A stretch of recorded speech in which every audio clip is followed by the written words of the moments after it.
और वासनाओं के खेल खेलोगे, मन मलिन होगा तो भूल क्या पाओगे।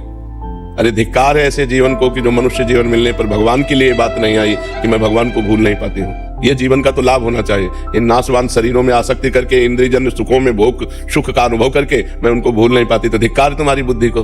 अपने जीवन को पतित करके, भ्रष्ट करके, बुद्धि को मनुष्य में आसक्त कर लिया, यही तो नरक जाने का रास्ता है। और कौन सा रास्ता है? जीवन साथी चुनना है तो एक बार चुन लिया और आजीवन उसका निर्वाह किया तो जीवन साथी है। तो विचार प्रवृत्ति हुई आज इससे, कल उससे, परसों उससे, नरसों उससे, जिसे आजकल लोग कह रहे हैं ब्रेकअप, बॉयफ्रेंड गर्लफ्रेंड, ब्रेकअप, फिर बॉयफ्रेंड, फिर ब्रेकअप, फिर तीसरा बॉयफ्रेंड। ये क्या है? क्या आज शासन नहीं है ना माता पिता का शासन है, ना समाज का शासन है, ना शास्त्र का शासन, ना भगवान का शासन, कोई स्वीकार नहीं है ना, इसलिए मनमानी आचरण होते हैं। मनमानी आचरण करने का अधिकार किसने दिया तुमको? या एक बार पाणी ग्रहण किया तो आजीवन निर्वाह किया?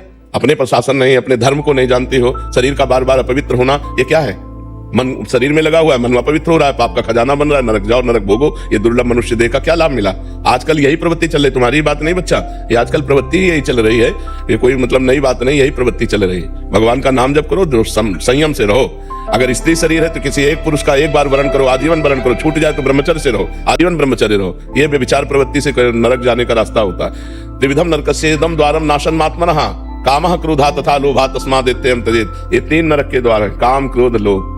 इन्हीं में जो फंसे हुए नरक जाना है। और क्या करना है? नरक की प्रवृत्ति करनी। भूल नहीं पाते, तुम्हें घृणा हो जानी चाहिए कि जिसके लिए मैंने शरीर समर्पित किया वो आदमी मेरा हो नहीं हुआ तो वो भूलने योग्य, वो घृणा करने योग्य है। नाम जप करो और सही रास्ते से चलो, नहीं तो किसी काम का मनुष्य जीवन नहीं रह जाएगा। हम कहते हैं दोस्ती करना पाप नहीं है, कोई भी किसी से भी दोस्ती करो, लेकिन दोस्ती गंदगी करना पाप है, व्यभिचार करना पाप है। ये क्यों करते हो? अगर आपको दोस्ती पक्की तो आजीवन निर्वाह करो, माता पिता का आशीर्वाद लो, देवताओं का अर्चन बंधन करो, ब्याह करो, एक साथ रहो, कोई बात नहीं, आजीवन रहो। ये क्या है? इससे व्यभिचार, उससे व्यभिचार, उससे व्यभिचार, तो किसी का शासन नहीं होता, इसलिए मनमानी आचरण होते। कोई तुम्हारी बहुत अवस्था है क्या? ये मनमानी आचरणों से क्या होगा? अपने जीवन को खोखला करके नरक जाओ, नरक का रास्ता पुष्ट करो। इसलिए बच्चा सावधान, नाम जप करो और सावधान रहो और भगवान का आश्रय लेकर के धर्म पूर्वक जीवन व्यतीत करो। मनुष्य जीवन ये दिव्य मिला है, इससे भगवान की दिव्यता प्राप्त करो।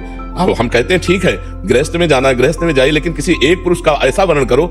देखो आजकल मनमानी चल रहा है। माता पिता वर खोजते थे, पंडितों से विचार किया जाता था, बड़े धर्म पूर्वक देवी देवताओं की आराधना करके ब्याह होते थे, आजीवन निर्वाह होता था। हमने कभी नहीं सुना डिवोर्स, गांव में कभी डिवोर्स नहीं सुना हमने।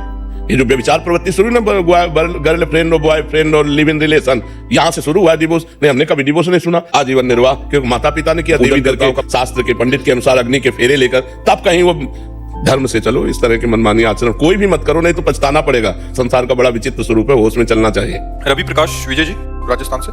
महाराज जी, भगवत प्राप्ति के लिए मन की स्थिरता आवश्यक है, लेकिन मन के विचलित रहने पर मन की स्थिरता या दृढ़ता के उपाय क्या हो सकते हैं? बार बार जहां मन जाए, वस्तु व्यक्ति स्थान घटना परिस्थिति में, वहां से हटा करके अपने लक्ष्य में लगाना, भगवान के नाम में लगाना, रूप में लगाना, भगवान की लीलाओं के चिंतन में लगाना। या दूसरा, जहां जहां मन जाए हर वस्तु व्यक्ति स्थान घटना में भगवान को देखना कि ये वस्तु में भगवान है।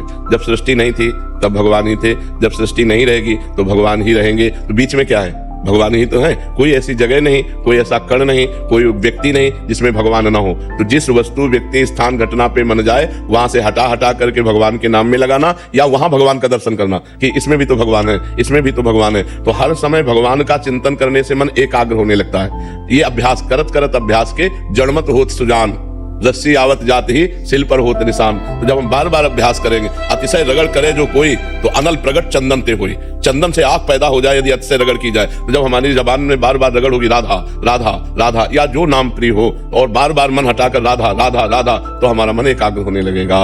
जहां मन एकाग्र हुआ और भगवदानंद मिला, बस यम लब्धा चापरम लाभम नामन्यते अधिकम। इससे अधिक कोई लाभ नहीं है। जिस समय भगवदानंद की अनुभूति होती है उस समय फिर मन कहीं जाता ही नहीं। ब्रह्मादिक के भोग सब, स्वर्गलोक मर्त्यलोक की तो बात जाने दो, ब्रह्मलोक के भी भोग विष के समान लगते हैं जिसको भगवदानंद की अनुभूति होती है। ब्रह्मादिक के भोग सब विषम लागत आए, नारायण ब्रज चंद की लगन लगी है जाए। इसलिए खूब नाम जप करो, बार बार मन को हटा हटा करके नाम में लगाओ, तो इस अभ्यास से धीरे धीरे वश में हो जाएगा।